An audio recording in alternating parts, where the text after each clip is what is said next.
Hello everyone, welcome to the 13th lecture on the course Mathematical Modeling and Simulation. The outline of this lecture is as follows. I will tell you what is traffic flow, what are the objectives of traffic flow modeling, how to model vehicular traffics, and then we will talk about fundamental variables in traffic flow modeling. So let's begin. So why do we need traffic model simulations?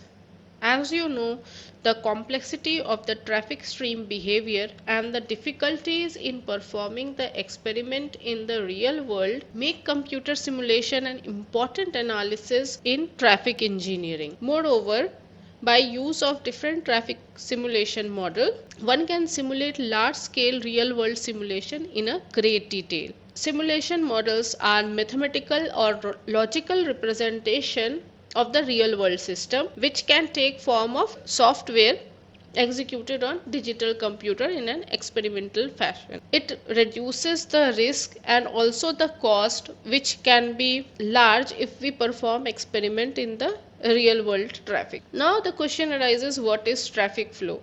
You might have guessed that it is a flow of the vehicles in the highway. So let us see one simulation. So this is a site where you can visit to see the traffic simulation. The website is this, and you will see that here we have certain parameters which we can change and see what will be the actual scenario if we have a lane like this, that there is a simple circular lane and over here it is a on ramp flow. Now you can see that here the inflow is very less and on ramp flow is very less. If I increase these both the parameters, that is now the inflow is 5400 vehicles per hour and 2000 vehicles per hour, and also you can change all these parameters and see what is going to happen. So you can play a game. It's like a type of simulation only, and here if I place some kind of barrier, and you can place also somewhere the traffic signals, and you can get a better idea that what will be the scenario if you construct a lane like this or if you have a traffic light as such. So this is a power of simulation, where the things are costly to do in the real world. You can simply do the simulation and have an idea. So with this example, you can see that why we need simulation. So I have written few points that why do we need simulation. When mathematical and analytic treatment of some problem is found infeasible or inadequate due to the complex nature, we go for simulation. It also gives us high level of detail. As you have seen that in the simulation, the experiment I have shown you, we can see how each car is behaving. So it gives a high level of details. Also, it can avoid costly mistake, like if you want to place a traffic signal somewhere and you want to see what combination works the best, so you can do it with the help of the simulation. Also, it improves the communication with stakeholders. So how does it improve? Suppose that you want to sell something to some other party. With the help of the traffic simulation, you can graphically illustrate the traffic hotspot in the network and present the individual vehicle characteristic, as well as some inbuilt chart to present the result of your simulation analysis very simply and clearly. So these are the needs of simulation. Now what are the objectives of traffic flow modeling? So the first one is to optimize the traffic flow. The second is to reduce the traffic congestion, to help engineers to test new design, to understand the reason of the occurrence of the traffic jam, to develop intelligent transportation system like driverless car. These days a lot of research have been done in this area, like if we can develop an intelligent transportation system, we can have a better facilities like driverless car. Also, to reduce traffic accident, we can also use traffic flow modeling to train the person, and it is also used for safety analysis. So these are major objectives for traffic flow model. Now we can classify the traffic flow model into these three broad categories: macroscopic, microscopic and mesoscopic. So if you see towards your right hand side, you can see one figure which is showing you that all the models were developed from this fundamental diagram. This FD stand for fundamental diagram, and you can see the time in which it is generated. So fundamental diagram was given around 1935, and after that all these three models were developed taking the idea from fundamental diagram. After the fundamental diagram, we have macroscopic, it was developed around 1950s, and then we have mesoscopic, and at the last microscopic traffic modeling were developed. So if we talk about the differences, microscopic sees the traffic flow as an whole, whereas in microscopic it gives attention to individual vehicles, and whereas mesoscopic is in between these two. So in this lecture I will give you just a basic concept of macroscopic traffic flow modeling, and also I will discuss fundamental variables with which this fundamental diagram was drawn. Now for building up any model, you have to take some assumptions. So this is the first assumption, that drivers obey traffic rules. As we know that this is not a true assumptions, because drivers do not obey the traffic rule, they disobey it in one or other form, but we will consider this assumption that drivers always obey the traffic rule. The second is each vehicle is of same length, and third is each vehicle is called as a car. Like that means that all the vehicles is of same length and each vehicle is called a car. We will call each vehicle as a car only because we are considering all the vehicles are having same length. Now what is macroscopic traffic flow models? Just to have an idea, think that you are a traffic helicopter pilot and you are looking down on the highway grid. Now if you are looking 4 miles from the highway, you can see the cars moving with various speed, and on some stretches you may see that traffic is light and fast, and other stretch you can see that it is heavy and slow. But to the observer who is looking at the traffic from a long distance, each vehicle properties will not be an important part because it will consider the whole average, like it will consider the flow of the traffic as a flow of the fluid. So to summarize, if one looks into the traffic from a very long distance, then the flow of fairly heavy traffic appears to be a stream of fluids. A macroscopic theory of traffic can be developed with the help of hydrodynamic theory of fluid by considering traffic as an effectively one-dimensional compressible fluid. To summarize, macroscopic can be developed from hydrodynamic theory of fluid and it may be considered as a one-dimensional compressible fluid. Now there are other assumptions also. The first is based on the conservation law.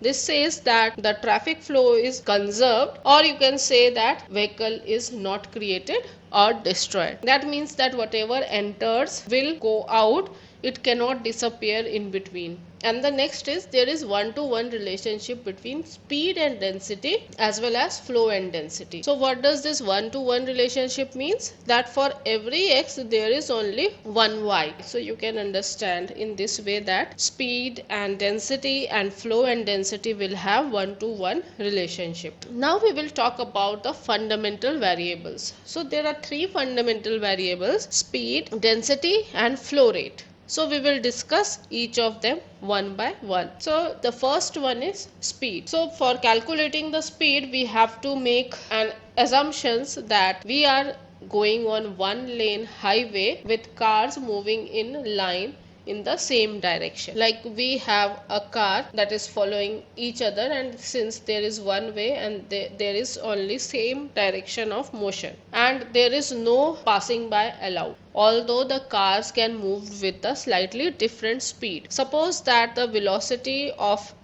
car I, say this is car I, say it as Vi. Suppose that this is one car, this is second car, so I will call it as the velocity as v1 and the velocity of second car as v2. So you know with the help of calculus how the position and the speed is related. So this speed is equal to rate of change of position with respect to time. Now with the help of the continuum hypothesis, we can consider V as dx by dt, right? Because we are concerned what is happening in the average. So to take the sense that what is the speed of the traffic flow, say per unit mile in an average, we can use V is equal to dx by dt. Now here is a simple problem. You have been given this problem that consider the units of x to be in mile on the stretch of road 0 to 4, and the cars are accelerating from a red light, and the velocity is found to be this miles per hour. Now it is asking what is the coordinate of the car which was located at x is equal to 1.5 at time t is equal to 0. So for this what you need to do, you know that V is what? dx by dt, and here V is given to be 10x plus 30t. Now if you see that I have been given the initial condition as this. Now I can rewrite this differential equation as this, and now you can see that this is my first order linear differential equation, right? Now you know how to solve it. For this we will find an integrating factor, and the integrating factor will be equal to e to the power minus 10t. So what will be the solution? The solution will be x into e to the power minus 10t equal to minus 0.3 plus 3t e to the power minus 10 t plus integrating constant. So this is very simple. You can solve it and you can see that this will be the solution. Now since I have been given this initial condition, I can find out the value of c. So if we put the initial condition, that is x is equal to 0 is given to be 1.5, this implies that my c will be equal to 1.8. So you can write your final solution as xt is equal to minus 0.3 plus 3t plus 1.8 into e to the power 10t. So this is the answer which is asked for the given question. Now we will move ahead. Now we will talk about the second fundamental variable, that is traffic density. Now again we have to imagine that we are on one lane road and the car is moving one after another. So how this traffic density is defined?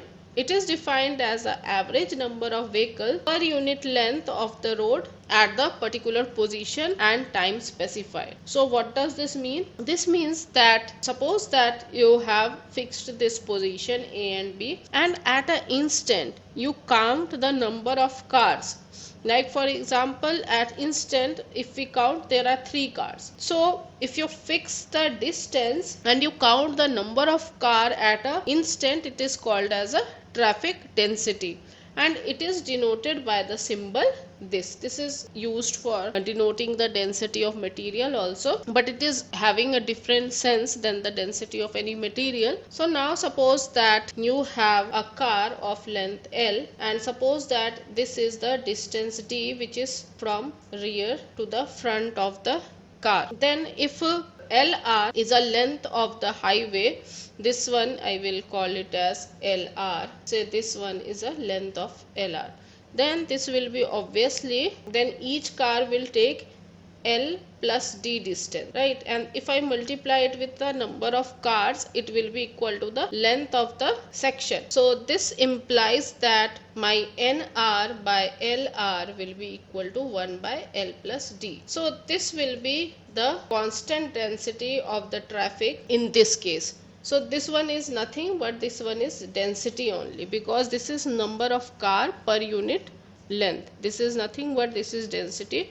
So you can see that we will have approximately 1 by L plus D vehicle per unit length of the road. Now the third fundamental variable is traffic flux. So what is the traffic flux? In this we fix a position, and now we count the number of car passing through this position per unit time. So see the difference between the traffic density. In traffic density we fix 2 points, right? And at any instant we are counting the number of cars present. But in traffic flux, what does this mean? We are fixing only one position and we are waiting for say 10 minutes, 15 minutes or 1 hour to count the number of cars passing through this line.